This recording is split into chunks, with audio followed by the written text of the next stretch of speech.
Ya, selamat sore keluarga-keluarga yang dikasih Tuhan.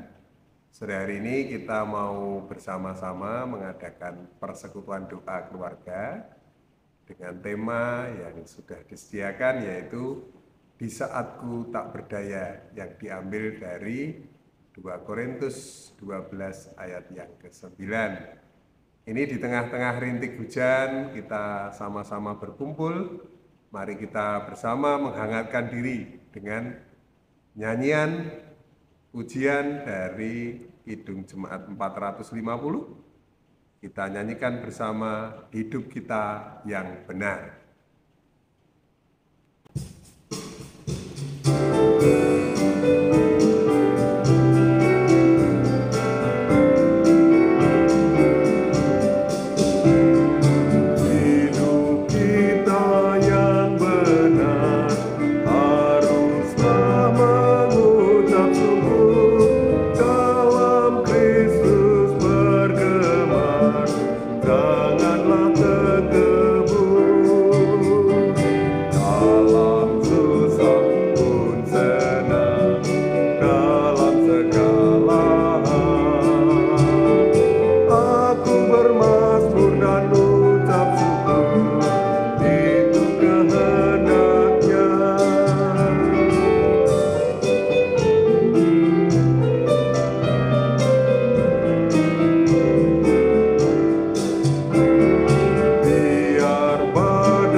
Marilah keluarga-keluarga kekasih Tuhan, kita bersama-sama menyiapkan hati kita untuk menerima firman Tuhan.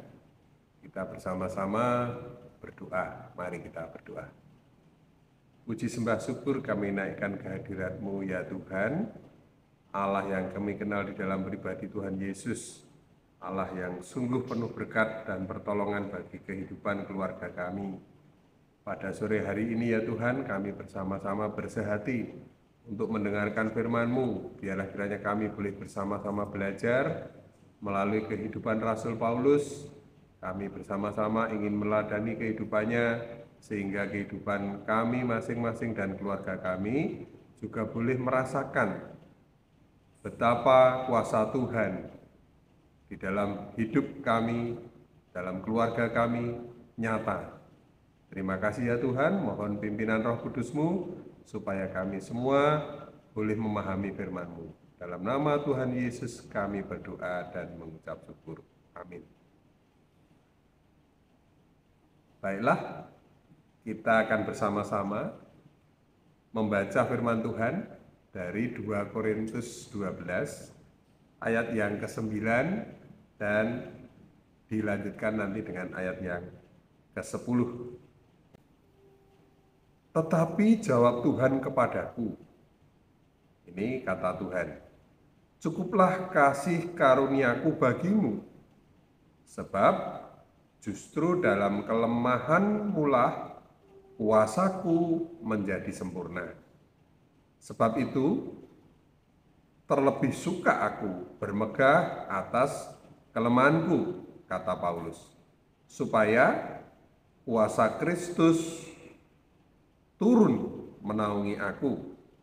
Karena itu aku senang dan rela di dalam kelemahan, di dalam siksaan, di dalam kesukaran, di dalam penganiayaan dan kesesakan oleh karena Kristus.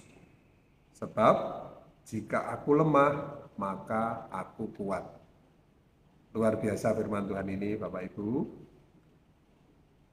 Siapa di antara kita yang menganggap bahwa kehidupan keluarga kita tidak pernah ada masalah? rumah tangga kita berjalan mulus-mulus saja. Ada Bapak Ibu keluarga-keluarga yang seperti itu? Saya meyakini tidak ada Bapak Ibu ya. Jadi masing-masing keluarga, masing-masing rumah tangga itu selalu menghadapi persoalan-persoalan. Tidak hanya satu persoalan, tapi seringkali banyak persoalan. Masing-masing keluarga punya masalah sendiri-sendiri, masalah yang unik, khas dari keluarga itu. Bagi yang masih keluarga baru, punya anak kecil, punya masalah bagaimana merawat anak-anak yang masih kecil, bagaimana bisa memenuhi kebutuhan anak-anak yang masih kecil.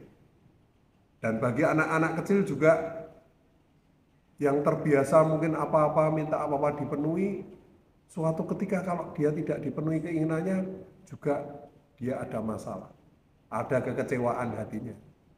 Bagi anak-anak yang menginjak remaja atau pemuda yang sudah merasakan jatuh cinta, menginginkan seseorang menjadi pacarnya, lalu kemudian memberanikan diri menyatakan cinta tetapi kemudian ditolak, dia juga menghadapi masalah.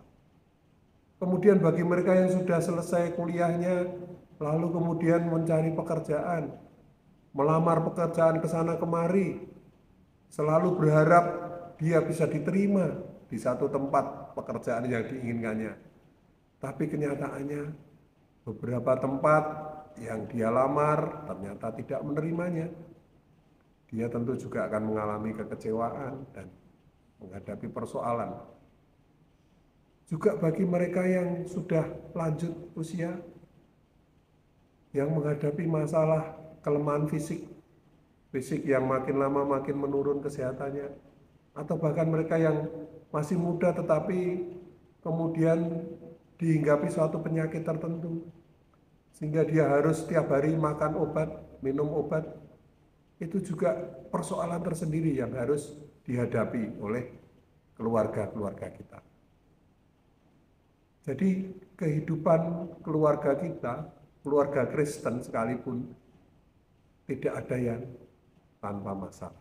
Namun demikian, Bapak Ibu Saudara, tentunya ketika kita menghadapi persoalan, kita menghadapi suatu kerinduan, keinginan, baik keinginan untuk mendapatkan pasangan, keinginan untuk mendapat pekerjaan, keinginan untuk sembuh dari sakit, kita tentunya menaikkan doa-doa, memohon kepada Tuhan untuk supaya kita bisa merasakan bagaimana kehidupan kita ini sungguh-sungguh nyata, kita bisa merasakan berkat Tuhan.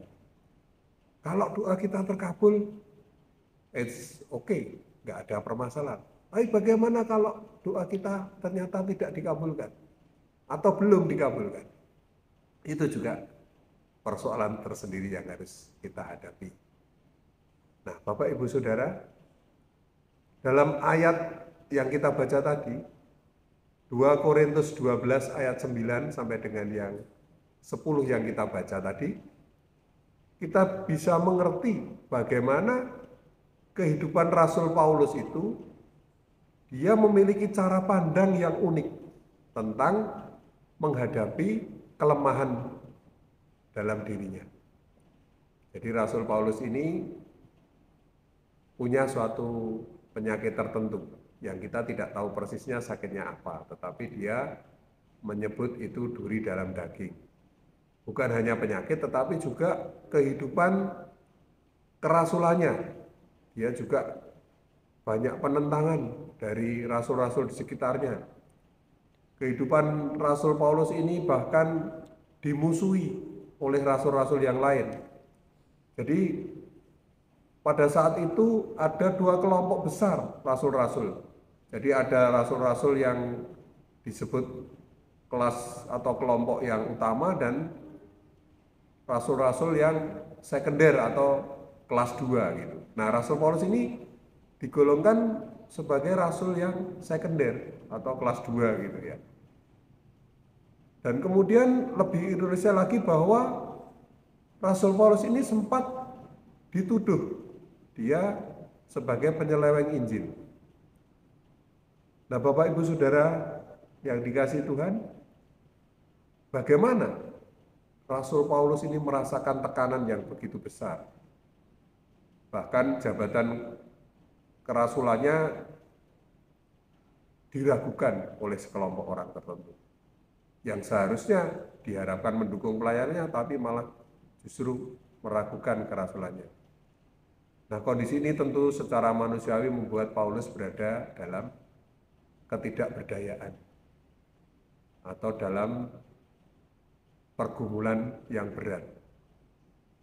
Tetapi sebagaimana yang Paulus sampaikan di dalam suratnya tadi kepada jemaat di Korintus, dia mengatakan bahwa justru dalam kelemahannya lah dia bisa bermegah.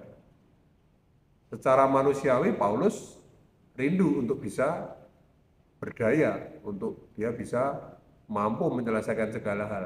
Namun demikian, ketika melalui tindakannya dia memohon kepada Tuhan, bahkan memohonnya itu berkali-kali. Di sana dikatakan 3 kali dia mengajukan kepada Tuhan untuk supaya bisa terlepas dari duri dalam daging tadi. Namun apa jawaban Tuhan? Tuhan justru mengatakan bahwa pada saat ia tidak berdaya, itu kuasa Tuhanlah yang secara sempurna tampil. Jadi tidak akan ada lagi yang mampu dia sombongkan. Apa yang dia sombongkan? Karena jika dalam kelemahan ia mampu melayani Tuhan, itu karena Tuhanlah yang akan memampukan Paulus ini. Nah, Bapak Ibu, saudara yang dikasihi Tuhan, apa yang dilakukan Rasul Paulus adalah merubah mindset-nya. Nah, merubah mindset ini penting ketika kita menghadapi masalah. Jadi bukan dengan menangisi masalah itu, bukan dengan bersedih hati, bukan dengan berputus asa, tetapi Rasul Paulus merubah bahwa justru dalam kelemahanlah maka kuasa Tuhan menjadi sempurna dalam dirinya. Nah, pola pikir ini menjadi penting Bapak Ibu. Oleh karena itu, berdasarkan apa yang kita baca dan kita hayati dari kehidupan Rasul Paulus, setidaknya ada 3 hal penting yang bisa kita catat. Yang pertama, bahwa ketidakberdayaan itu terkadang berbicara tentang hal yang nyata dan hal yang hanya kita rasakan saja. Jadi hanya berupa perasaan aja, rasa-rasanya aku nggak mampu, rasa-rasanya aku nggak bisa. Nah, itu hanya perasaan atau sesuatu yang kita anggap sebagai ketidakmampuan kita atau merasa rendah diri, kurang percaya diri gitu ya. Tapi pada saatnya juga ada kenyataan bahwa memang kita nggak berdaya apa-apa. Terlebih mungkin saudara-saudara kita yang merasakan sakit ya, sakit yang mungkin sudah terminal gitu ya. Sehingga apa yang bisa dikerjakan lagi selain daripada berserah kepada Tuhan, berserah kepada apa yang Tuhan kehendaki. Yang kedua, ketidakberdayaan hidup itu juga mungkin sedang menimpa keluarga kita atau menimpa masing-masing dari kita, namun itu bukan merupakan akhir dari hidup kita. Jadi ketidakberdayaan itu justru malah membuat keluarga kita akan tetap bermakna karena kehadiran orang-orang di sekitarnya. Jadi yang akan bisa mendukung kita yang sedang terpuruk atau sedang punya masalah. Jadi justru di dalam ketidakberdayaan itu justru akan mengundang simpati orang lain untuk menolong. Sehingga kehidupan keluarga kita juga akan bisa saling menopang, saling memberi dan menerima. Dan disitulah kuasa Tuhan itu juga nyata melalui peran dari anggota keluarga yang lain. Jadi dalam kondisi tidak berdaya, mari kita belajar memiliki pola pikir yang benar. Lalu yang ketiga, ketidakberdayaan itu justru kesempatan, menjadi kesempatan bagi kita untuk menunjukkan bahwa dalam ketidakberdayaan pun kita masih bisa melakukan segala sesuatu. Khususnya mungkin tetap melakukan pelayanan, tetap hadir dalam persekutuan, tetap bisa mengerjakan pekerjaan sehari-hari di rumah kita. Dan bahkan kita bisa membuka diri kepada yang lain untuk supaya bisa juga kita memberi kesempatan orang lain untuk membantu kita. Bukankah ini sebuah karunia yang indah dalam kehidupan bersama dalam keluarga? Nah, Bapak, Ibu, dan Saudara, dalam kondisi kita yang terpuruk, tidak berdaya, adalah suatu kondisi yang menjadi pertanda bahwa kita ini masih manusia biasa, masih manusia yang lumrah, bukan orang yang superhero atau bukan orang yang serba bisa, serba mampu. Justru malah kita ketika menyatakan bahwa kita mampu, kita bangkit dalam keadaan tidak berdaya, tapi kita tetap bisa melakukan segala sesuatu, maka kita menyikapi ketidakberdayaan itu dengan jalan kita mengikuti cara pandang Allah, yaitu seperti Rasul Paulus, bahwa dalam kelemahanku justru aku kuat, karena di situ ada kuasa Tuhan yang sempurna. Mari bersama-sama kita menghayati, merayakan karunia ketidakberdayaan, karunia kerapuhan hidup kita. Justru disitulah kita bisa memuliakan Tuhan, bukan dengan menunjukkan kemampuan kita atau kesombongan kita, tetapi menunjukkan bagaimana Tuhan bekerja dalam diri kita. Tuhan turut bekerja di dalam segala sesuatu yang kita lakukan, dalam segala sesuatu yang kita alami. Tuhan memberkati. Amin. Mari Bapak Ibu, kita bersama-sama berdoa syafaat dengan pokok doa, yaitu pokok doa masih berkisar agar jemaat diberi kemampuan menerima ketidakberdayaan hidup, menerima keterpurukan itu sebagai sebuah karunia, sebagai sebuah rem bagi hidup kita, supaya kita tidak menyombongkan diri, supaya kita tidak takabur dalam hidup kita. Justru itulah ketidakberdayaan itu menjadi semacam rem dalam hidup kita. Mari kita berdoa.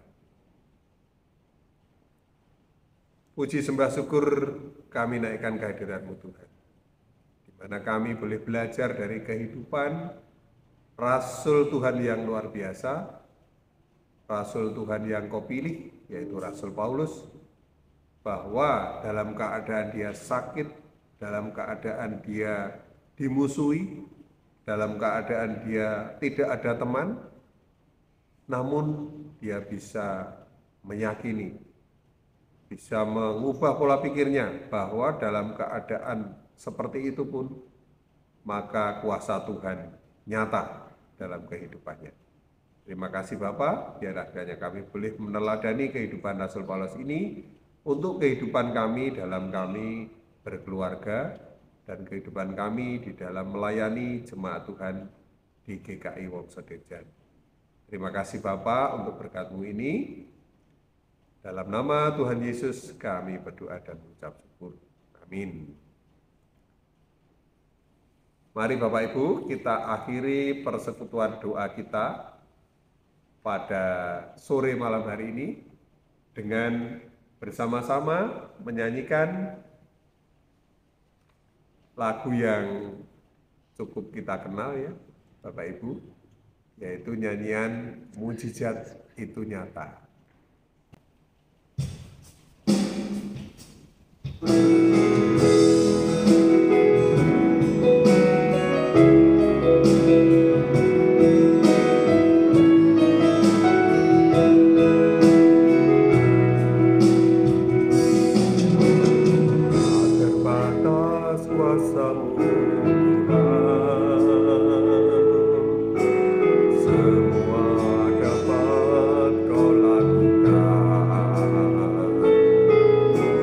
Apa yang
Terima kasih keluarga-keluarga yang dikasihi Tuhan.